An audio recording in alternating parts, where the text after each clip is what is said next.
Mo, should UC give Mick Cronin a contract extension? Well, yeah, I think so. Look, this is a guy, think about 2 years ago, the school gave him a contract extension, and remember, it wasn't a raise. It extended his deal through 2014, and a lot of people laughed. Well, I don't think anybody's laughing at that now. Now, he's got 3 years left on his deal. He's coming off a 24-7 season, 11-7 in the Big East. What he's done this year has been remarkable. The Bearcats have won more games in the league than Connecticut, Marquette, Georgetown.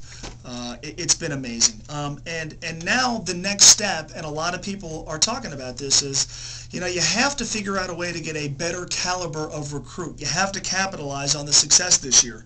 Obviously, that's the next progression of the program, and that's not a knock on the players who are part of this year's team or any of the last four. When you're successful, the quality of recruit has to get better. For that to happen, you need a little security. You need years on your contract. You need to be able to tell a kid, look, I'm signed up to be here for the next 4 years. I will be here as your coach as long as you're here. Now, a lot of coaches break that contract. We get it. But what schools do when guys are successful, and Mick Cronin has rebuilt the program to a very large extent, is you got to be able to reward him for that and make sure that he's got the ability to go recruit the type of players that you would like. And I also keep coming back to Brian Kelly a couple of years ago, and I know it's an apples and oranges comparison, but when you look at the job that Brian Kelly did, there were obviously some inherent roadblocks. UC is not the richest school of all time. It didn't have great football tradition. It didn't have a huge football fan base. But it had two things going for it that Mick Cronin did not enjoy. Number one, Brian Kelly had players. Matter of fact, a number of those guys he inherited ended up playing in the NFL. Obviously, Brian Kelly and his staff had something to do with it, but it shows that the cupboard was anything but bare. Mick Cronin walked into his first meeting with his team and had a guy washed up from a hurricane and one other scholarship player.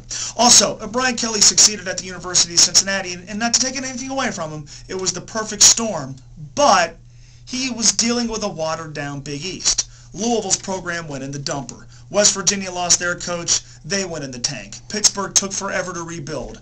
The well ran dry in New Jersey with Rutgers. Syracuse has been rebuilding seemingly forever and just now starting to dig out from the rubble. And South Florida and Connecticut were still in their toddler stages of Division I football. UC had to capitalize on it. To their credit, they did. But as a result, we took a coach and made him a god. We couldn't give him enough contract extensions. We had to do everything possible short of naming the school after him and building a statue right in the middle of the campus to keep him here. Now, obviously, we wanted them to be proactive with making sure that Brian Kelly would stay here. For a while he did. Obviously, after a while he did not. But the bottom line is, based on his success, we couldn't do enough to keep him here.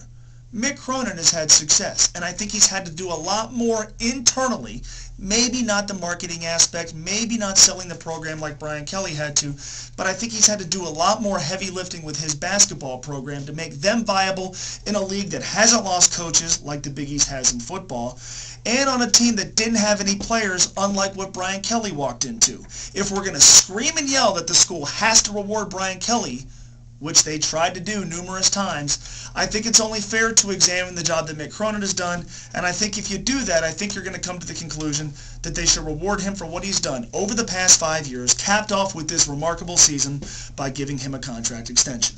Tell me what you think. Email me, mo@espn1530.com, or send me a tweet at moegger1530.